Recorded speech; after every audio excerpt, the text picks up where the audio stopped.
9, 8, 7, 6, 5, 4, 3, 2, 1, 0.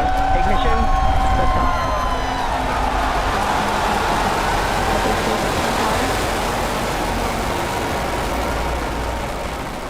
Os foguetes são realmente impressionantes. Mas como eles funcionam? Como eles são ligados? Alguém os controla? Como eles funcionam no espaço? Como eles freiam no espaço? E talvez o mais importante, e se der um problema, há risco deles caírem na casa de alguém? Vamos entender tudo isso nesse vídeo.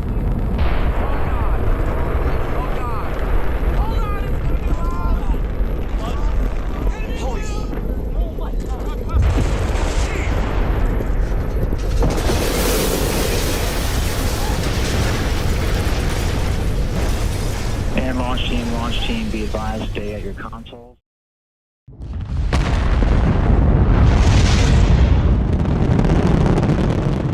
O princípio de funcionamento de um foguete baseia-se na terceira lei de Newton, que diz que, para toda ação, corresponde uma reação, de mesma intensidade, mesma direção, mas de sentido contrário. Dessa forma, os gases expelidos pelos motores a altas temperaturas, pressão e velocidade realizam uma ação, e como reação, o foguete se move no sentido oposto, neste caso para cima. Mas como isso funciona na prática? Em um motor de foguete, o que acontece é o seguinte: quando ocorre a combustão dentro da câmara, a queima do combustível fará com que os gases se expandam em todas as direções, exercendo uma força na parede do motor. As moléculas de gases que atingirem a parede lateral do motor exercerão uma força, mas não produzirão empuxo, já que a força exercida de um lado anulará a do outro, mas a pressão exercida na parte superior da câmara produzirá empuxo, já que não há pressão exercida na parte de baixo do motor para anular essa força. Dessa forma, o foguete se moverá para cima, por reação à ação dos gases expelidos do motor, e é por isso que esse tipo de motor recebe o nome de propulsão por reação. Os foguetes usam propelente como fonte para a geração da propulsão para o seu funcionamento, e geralmente são impulsionados por propelente líquido, sólido ou ambos. A combinação entre um oxidante, como o oxigênio, e um combustível, como o hidrogênio, é chamado de propelente. Os foguetes levam consigo todo o combustível necessário para a missão que eles pretendem realizar, e no caso dos foguetes de combustível líquido, esse combustível é armazenado em dois tanques diferentes. Um para o oxidante, que é o oxigênio líquido, e outro para o combustível, que geralmente é o hidrogênio líquido. Uma pergunta que pode surgir é por que são usados oxigênio e hidrogênio no estado líquido? A razão disso é que o volume de 1 litro de oxigênio na forma líquida equivale aproximadamente ao de 860 litros de oxigênio gasoso. Ou seja, 1 litro de oxigênio líquido ocupa um volume muito menor e contém maior concentração de oxigênio do que a mesma quantidade, mas no estado gasoso. O oxigênio líquido é extraído do ar atmosférico através de um processo chamado de liquefação fracionada. E o oxigênio precisa estar a uma temperatura de menos 182 graus Celsius para que se torne líquido. E o hidrogênio a menos 253 graus Celsius para que se torne líquido. Por isso que vemos aquela fumaça branca nos lançamentos dos foguetes. A outra curiosidade é que o combustível também é usado para resfriar o motor. Ele passa através desses tubos e também por tubos menores no interior do motor, resfriando o motor e pré-aquecendo o combustível antes da queima, aumentando a potência e melhorando o desempenho do motor. 5, 3, 2, 1, 0 and liftoff of Space Shuttle Atlantis on a mission to build, resupply.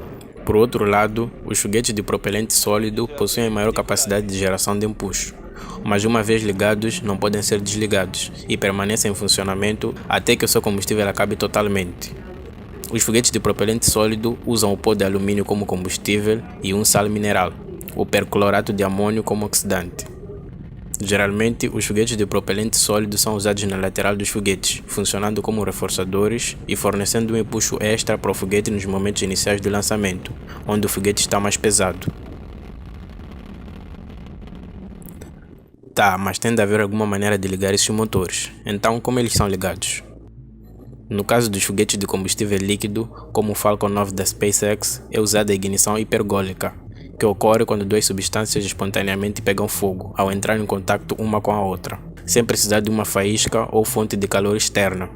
Essas substâncias são o trietilalumínio e o trietilborano, também chamado de T-TAB. O T-TAB pegam fogo instantaneamente assim que entram em contato com o oxigênio, que pode ser do ar em volta ou do oxigênio líquido armazenado nos tanques do foguete. E é por isso que vemos aquele flash verde momentos antes dos motores ligarem. Esse flash é causado pela presença do boro no tab. No caso dos ônibus espaciais, recorria-se à ignição pirotécnica, que utilizava um dispositivo gerador de faíscas chamado de Spark Igniter, que produzia uma enorme quantidade de faíscas necessárias para ligar os 3 motores principais do veículo. Outros foguetes, como o europeu Ariane 5, usam 2 pequenos motores de combustível sólido para ligar o motor principal. Allumage EAP. Décollage. Ok, mas e se der um problema com o foguete? Há risco dele cair na casa de alguém?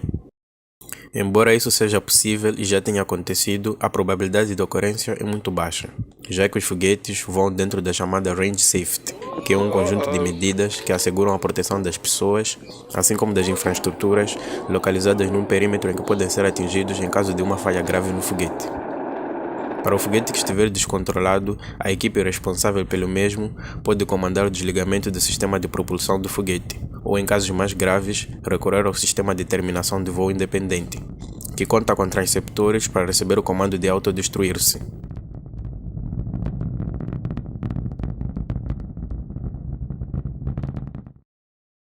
Ok, agora que sabemos como os foguetes funcionam e que eles são seguros, então como eles funcionam no espaço? Se lá não existe matéria, é só vácuo. Como é possível isso? Como vimos antes, os foguetes levam consigo todo o combustível necessário para sustentar a queima do propelente na câmara de combustão do foguete, e que tal combustível encontra-se armazenado nos tanques de combustível do foguete, inclusive o oxigênio líquido suficiente para permitir o funcionamento dos motores até que a sua missão seja cumprida. Uma vez no espaço, os motores do foguete funcionarão normalmente, mesmo que lá não haja oxigênio para alimentar a combustão do propelente na câmara de combustão dos motores. Isso porque os foguetes já levam consigo todos os elementos necessários para que ele, assim como os motores, funcionem no espaço. E como também vimos antes, os foguetes podem religar os seus motores no vácuo do espaço recorrendo à ignição hipergólica, quantas vezes forem necessárias. Ok, mas como eles desaceleram no espaço, se lá não tem ar? Segundo a primeira lei de Newton, que diz que um objeto permanecerá em repouso ou em movimento uniforme em uma linha reta, a menos que tenha o seu estado alterado por forças aplicadas sobre ele. Então, uma vez no espaço, e se os motores forem desligados, o foguete permanecerá se movendo no mesmo sentido para sempre, já que no espaço não há presença de ar para o desacelerar ou para o fazer mudar de rota. Para desacelerar o foguete e fazê-lo reentrar na atmosfera, é preciso aplicar uma força no sentido contrário ao do seu deslocamento. Isto é, se o foguete estiver se movendo para frente, ele deve se reorientar e colocar a parte de trás onde estão os motores na frente. Dessa forma, os motores podem ser ligados, mas desta vez desacelerando o veículo e não acelerando.